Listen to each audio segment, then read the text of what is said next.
All right, guys, we are continuing our teaching in the book of Genesis. We are now in chapter 13. But before we get started, let's do a very quick review once again.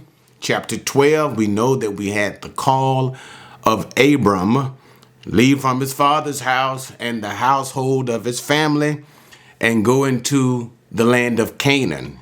He did not know what it would be, but he discovered that it would be the land of Canaan. He obeyed God by faith, and that's when we give Abram those wonderful marks of praise that he did obey God. He went into the land of promise, and there he found the Canaanites were there also in the land, but nevertheless, he established a system of worship. That is, he erected an altar to Yahweh, to the Lord, in the midst of the Canaanites there in the land. And no soon as he got into the land, God gave him his first test, which he failed miserably.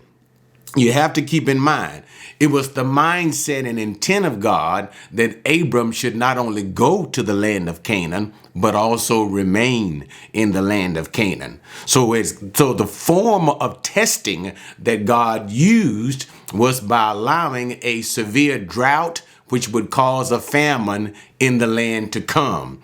Abram did not rely upon the Lord for his sustenance or deliverance, but he failed, and he ended up going down into the land of Egypt, almost losing his wife. God has to rescue Sarah from the harem of the Pharaoh and restore her back to Abram in order to keep the Abrahamic promise. That's the Genesis 12, 1 through 3.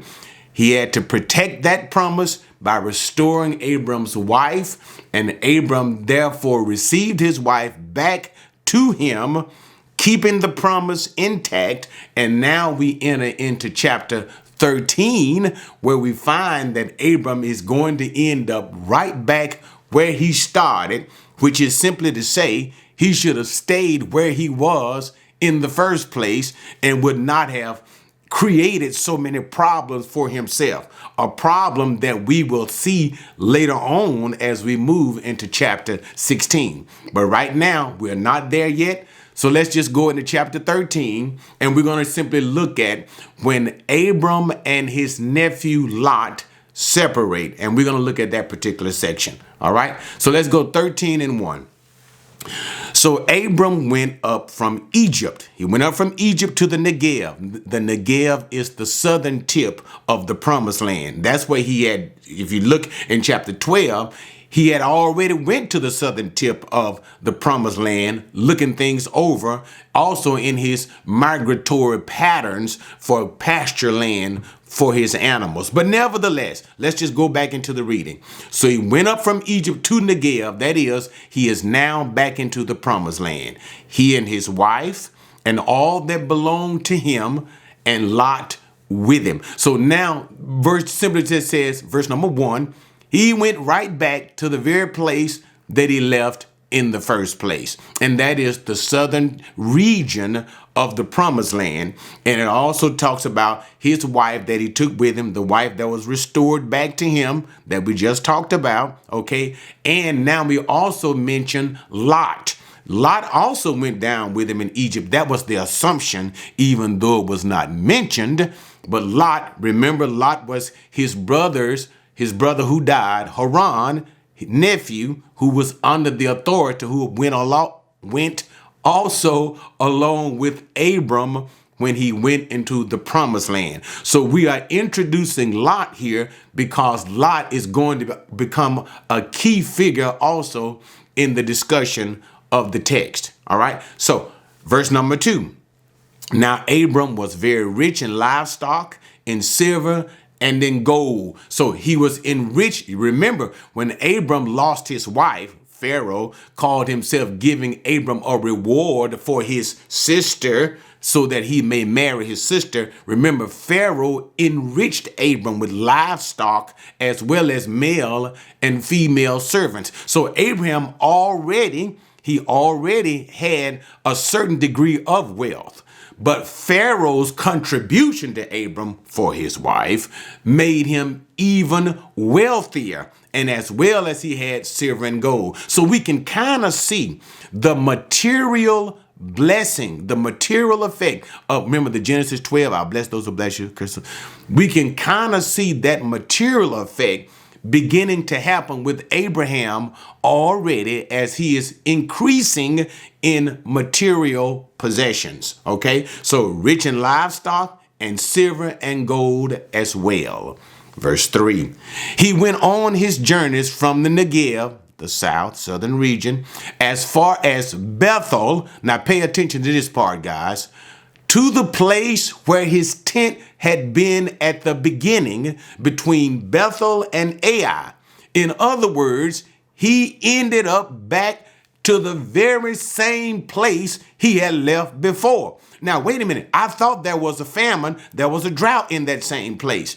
It was, but God lifted it up. God relieved all of that. What is the point?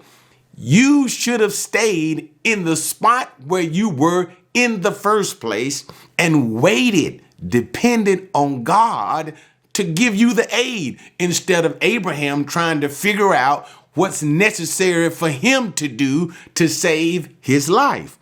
Point, where did God send him? To the promised land. Where did God want him to stay? In the promised land.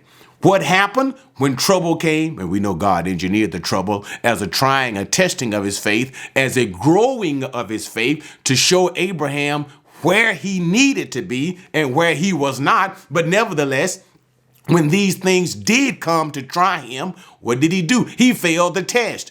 In the end, where did he end up? Back in the same place where he was.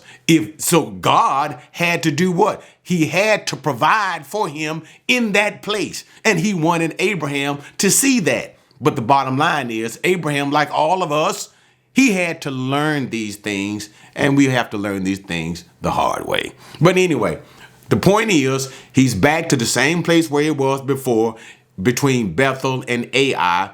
Verse number to the place of the altar, where he had made formerly. And there Abram called on the name of the Lord. Now let me go over that point again.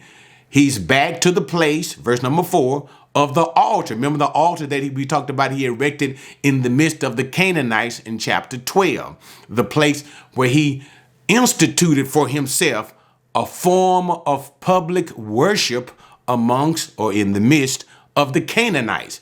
He's back at that same place, that place where he just said in the midst of those two regions called Bethel and Ai. And notice now, here's the thing I want you guys to catch. And there, Abram called on the name of the Lord. This is not only a reinstitution or revival of worship, but this is also an indication of an act of repentance because of failure. In other words, Abraham says to God, I know I never should have left the land that you told me to stay in, but nevertheless, I'm back. Forgive me. But anyway, so he's back. He has been restored to the land, and now life continues. So now let's read as the situation begins to develop between Abram and Lot, his nephew. Verse number 5. Now Lot, who went with Abram, also had flocks and herds and tents. So we also know that Lot had a degree of wealth too. Notice he had both flocks, herds. When it mentions the tents, you're really talking about the servants of Lot. And we'll see that come into play as we move on through the text. But when we talk about the tents of Lot, that means Lot not only had the material wealth, but he also had wealth of servants, or in other words, slaves. Okay, but now let's continue.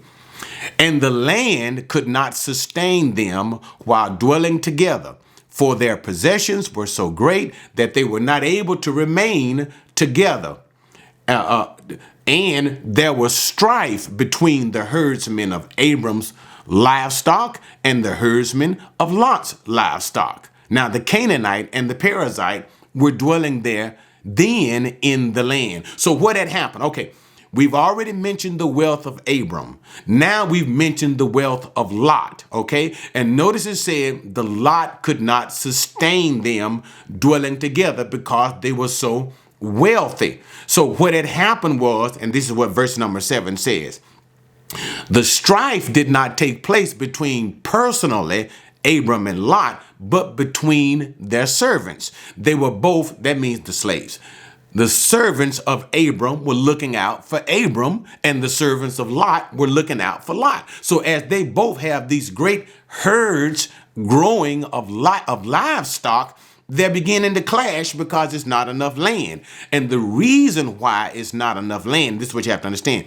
Even though they were in the land of Canaan, and this is a large region, so why are they having clashes? It simply says because the Canaanites and Perizzites were dwelling in the land. In other words, the people, the Canaanites and Perizzites that they mentioned, all right, they were living, they controlled most of the promised land. So Abram and Lot and their servants, of course, they could only live or dwell in those parts of the promised land that was not being controlled by the Canaanites, which would be only a small portion. And since it's a small portion, what would happen? That means you're going to have the servants of Abram and the servants of Lot clashing together because of a shortage of resources. Why? Because the Canaanites are controlling the vast majority of the land. So now we are now beginning to have a confusion between Abram and Lot. That is their servants. That's what's causing the confusion. So let's continue.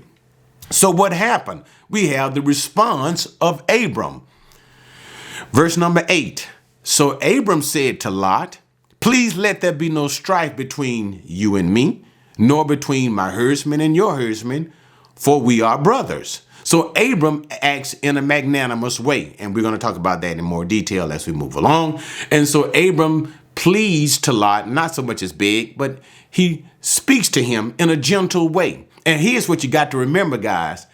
As Abram is the elder between the two, he maintains the social authority between the two. In other words, Abram, as the older one, the uncle, with the authority over Lot, Abram can say, listen, Lot, you do this and you do that. But that's not how Abram approaches Lot nor the situation. And that's why I use the term the magnanimity of Abraham, or that Abram displays in this particular occasion. And so Abram said, let there not be a strife between you and me personally because of this stuff going on, shortage of resources, and let it not be between our employees, our servants, our workers. Let there be no strife. He says, why? Because we are blood relatives, and this isn't good for family folk to act in this manner.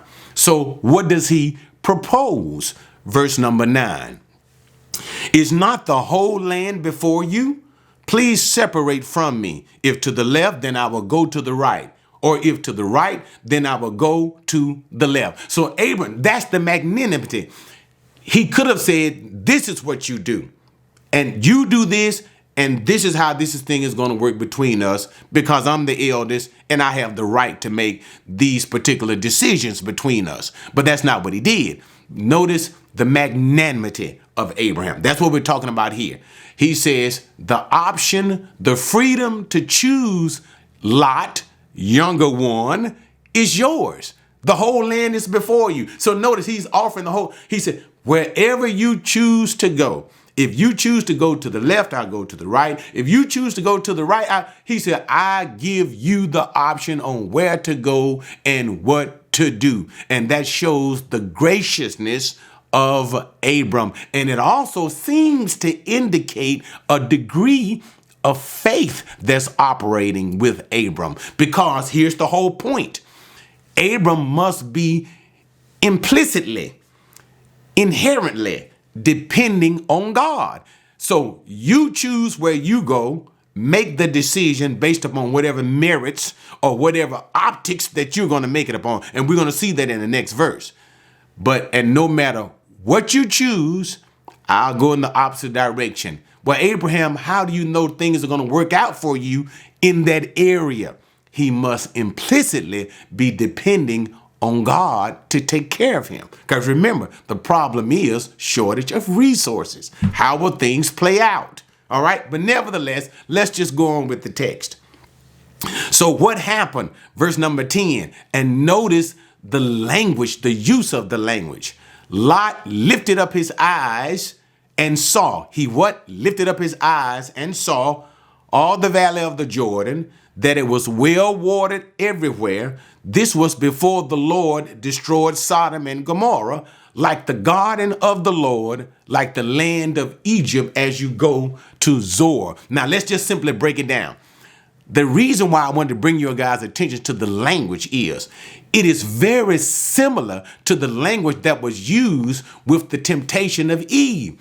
When she saw that the tree was good for food, that it was desirable to make one wise. So notice that rhythmic language that is used with Lot. And also it was a negative. What do I mean? Did it turn out well for Eve in the reasons why she made her decisions? No, because man ultimately ended up being cast out of the Garden of Eden. So the same idea we can kind of feel in the text too, as Lot lifts up his eyes to those fertile plains of the Jordan, because Lot is thinking materially, and Lot is looking at how he is going to sustain himself materially and how he is going to be okay as far as his wealth is concerned. But notice that does not seem to be the mindset of Abraham, maintaining his wealth. So we can already see a contrast between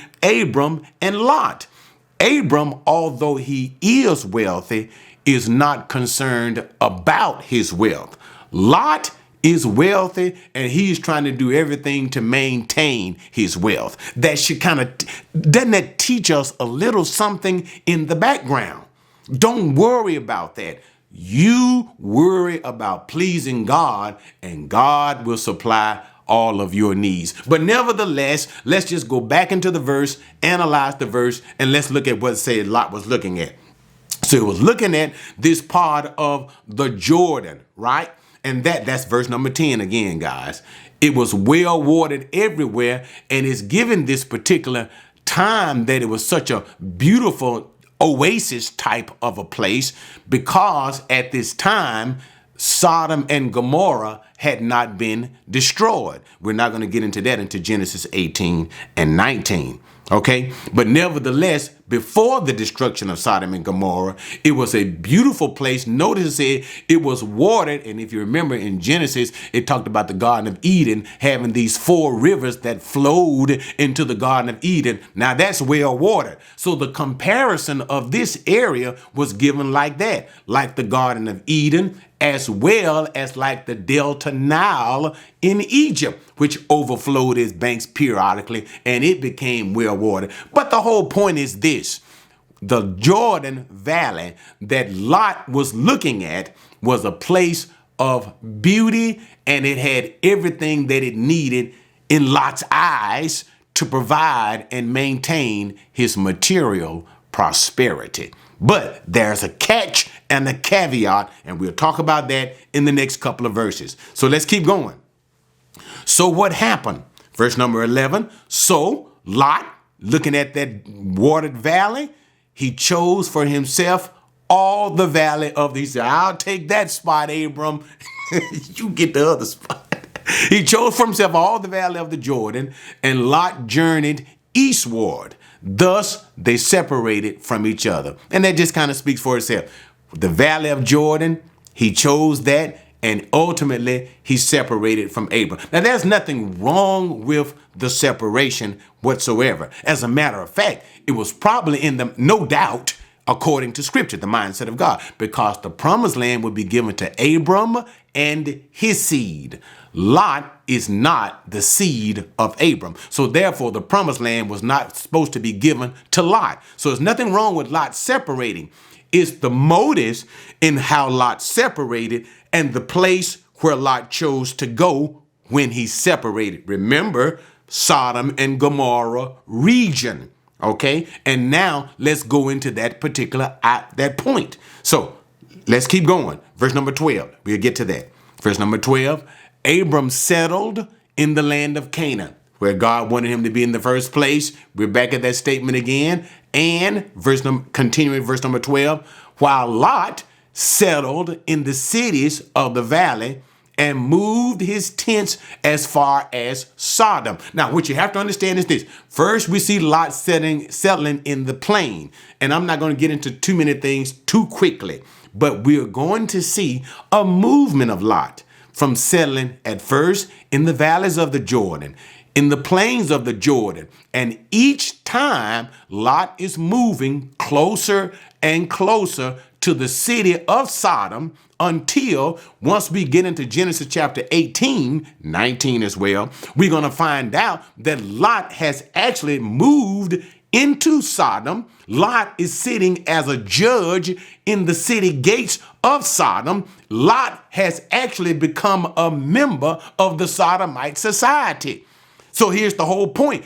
In his desire to maintain his material wealth, he will cause himself to suffer spiritually greatly. And notice verse number 13. And here's where we end this discussion on this recording. Now the men of Sodom, what about them? They were wicked exceedingly and sinners against the Lord. And this is the same terminology that was used in Genesis chapter 6 when it talked about the wickedness of the human race. Remember that? The wickedness of the human race had risen to such a degree that what did God determine to do to all of humanity? Destroy it. Notice that same terminology is spoken of concerning the men of Sodom. And so therefore, guess what we will see God will determine to do to Sodom? The same thing he did to the human race. Destroy it. Why? Because of the greatness of the wickedness. Now here is the point. It doesn't say explicitly that Lot knew about the wickedness of Sodom. But in the beginning, notice I just said in the beginning, but one thing is for certain, he learned. The closer he moved, remember I just told you about Lot in the plain, ended up being a judge in the city with a house in the city, because that's where the angels themselves came when they came to deliver Lot before they destroyed the city, in Lot's house in Sodom. So there is, notice, a movement from the plains of Jordan into the city of Sodom itself. So even if Lot was ignorant of the wickedness of Sodom in the beginning, he learned about it. He learned about it. And even though he learned about it, he thought that his material wealth was more seemingly important than his spiritual health.